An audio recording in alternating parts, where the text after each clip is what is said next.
쇼핑을 할 때 쾌감이 음식을 먹거나 성행위를 할 때 마약과 같은 더 큰 자극을 찾게 되는 쾌락 중추다. 와.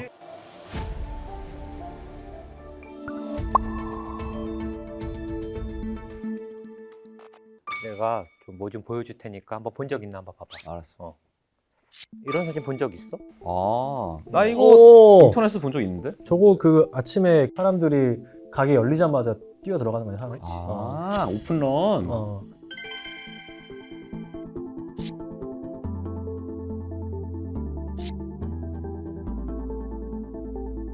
좀 주변에 이렇게 오픈런 하는 분들 본 적 있어? 아니 사실 직접 본 적은 없는데. 나 내일 오픈런 가야 되니까. 너 혹시 나 대신 줄 서줄 수 있냐?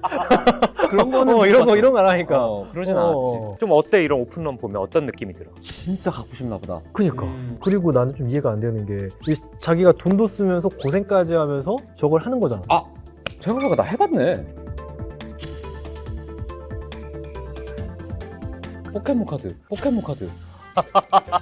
와. 그거는 진짜 근데 오픈런 안 하면 절대 못 사거든. 그러니까 그것도 오픈런. 오픈런 했네. 생각해보니까. 또 코로나19 이후에 진짜 명품을 사는 사람들이 정말 많이 늘었대. 명품을 코로나19 이후에 많이 산다고? 무슨 상관관계가 있지? 한 조사에 따르면 코로나 이전보다 코로나19 이후 명품 판매 건수가 23%나 늘었다고. 주식 살걸. 뭐 백화점 주식? 아니 명품 주식. 그 중에서도 30대는 54.8%. 엄청 늘었네. 30대는 우리 동년배인데. 그렇지. 그러니까. 우리가 30대잖아. 그리고 20대는 70%가 늘었다. 20대는 70%가 더 많이 늘었네. 왜 그런 거야? 사실 이제 한 조사에 따르면 2021년 서울 시민 4명 중에 1명은 코로나19로 인한 보복 소비를 한 경험이 있다. 보복 소비? 왜 소비로 누구한테 보복을 하는 거야? 누구한테 보복을 하는 거야? 누구한테 보복을 하는 거야? 형이 평상시에 많이 하는 말인데 뭐 씨발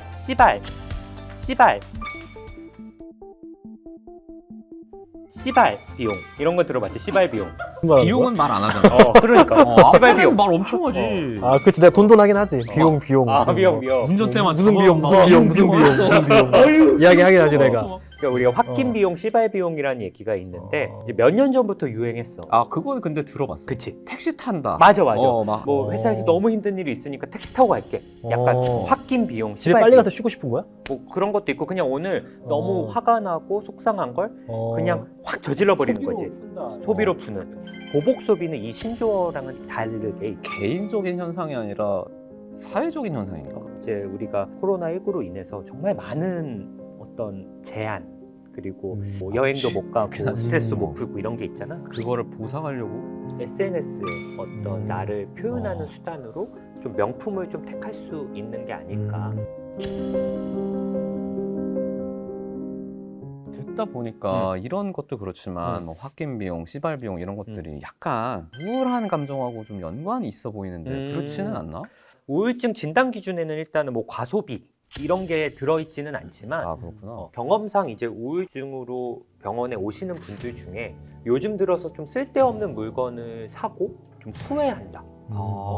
그러면서 또 다시 사고 이렇게 반복하는 분들이 있다고 얘기를 많이 하거든. 쇼핑이 어떤 정신과 상담보다는 싸다 이런 말들도 있는데 그럼 정말로 우울할 때 뭔가 이런 쇼핑을 하는 것, 뭐 쇼핑 치료 이런 게 실제로 좀 도움이 되나? 인간의 뇌에는 우리가 보상회로라는 시스템이 있거든. 음식을 먹거나 어떤 성행위를 할 때 뭐라고요? 발음 이상한 성행위 다른 생각을 하면서 말하나 봐. 성행위 너무 자세하게 상상하면서 말하냐. 아니, 은유적으로 보통 표현을 하거나 그럴 텐데 은유적으로 말하지 그랬어. 은유적으로 해봐요. 무슨 말을 쓰는데. 사랑을 나눈다? 그래. 음식을 먹거나 이제 뭔가 물을 마시거나 성행위를 하는 건 어떤 인간 그리고 동물 생존에 굉장히 필수적인 거잖아.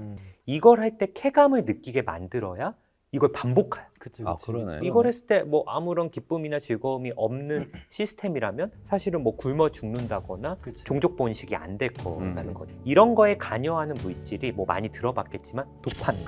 도파민. 기쁨을 느끼게 하고 즐거움을 느끼게 하는 그런 호르몬인데 물건을 샀을 때 이런 도파민이 증가할 수 있고 당연히 이런 도파민은 일시적인 기분, 우울감을 개선하는 데는 도움이 돼. 순간 확 일시적으로는 좋아지긴 하니까. 그래서 뭐 쇼핑 치료 일시적으로는 도움이 될 수는 있지만 뭔가 쇼핑할 때만 이렇게 쾌감을 느끼게 된다면 중독이 될 수 있겠네. 근데 그러면 또 자극을 더 원하게 되지도 그럴 수 않을까? 있지.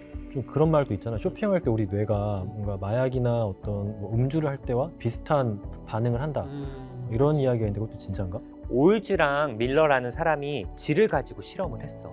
그래서 어. 쾌락 중추라고 알려진 영역을 이 사람들이 좀 밝히려고 했거든. 쥐에 뇌의 다양한 영역에 전극을 붙였고 쥐가 이제 이런 레버를 누르면 그 연결된 부위에 전기 자극을 가해지는 내가 셀프로 나한테 전기를 주는 전기 거구나. 자극. 특정 영역에 전극이 부착된 쥐가 1시간 동안 레버를 거의 1920번을 누른 거야. 한 시간 동안? 계속 그런 거네. 뭐 누가 시킨 것도 아니고 실험을 해본 사람이 저분이 쥐 내의 쾌락 중추다.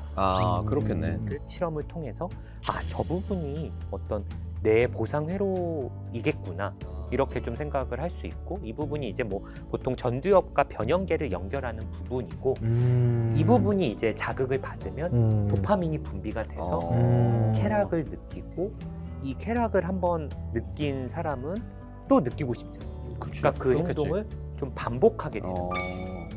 그래서 어떤 알코올이나 마약과 같은 물질에 좀 중독이 됐을 때 도박이라던가 쇼핑과 같은 행위 중독이 됐을 때 이런 쾌락 중추가 좀 반응을 하기 때문에 우리도 모르게 그런 행동을 반복하는 거거든. 그렇구나. 여기가 계속 자극돼서 기분이 좋아지니까.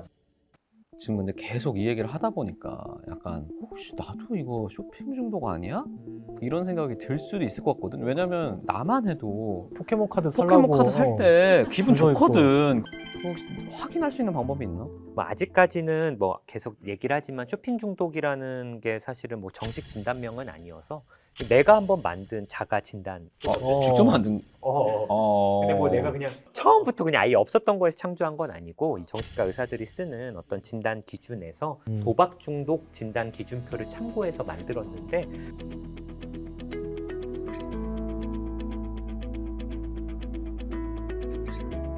이 중에 한 4가지 이상이 있다면 지금 내 쇼핑이 좀 위험한 수준이지 않을까?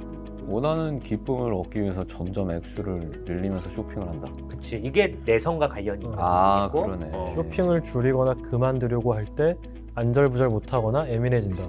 이런 게 이제 좀 조절 능력, 통제 능력의 상실을 의미하죠. 쇼핑으로 인한 경제적인 어려움으로 인해 돈을 빌린다. 그치. 그러니까 이거는 어떻게 보면은 내가 기쁘기 위해서 쇼핑을 한 건데 이걸로 인해서 좀 경제적인 어려움까지 생기고 그럼에도 이거를 내가 잘 줄이거나 통제하지 못한다는 건 아주 심각한 문제야. 그러네. 이건 되게 심각한 거네. 그렇지.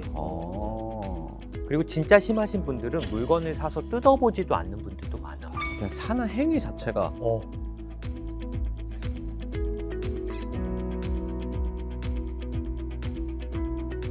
내 돈으로 내가 사는데 뭐가 문제야 하는 분들도 계실 텐데 쇼핑 중독이 좀 계속되면 이게 좀 문제가 되나?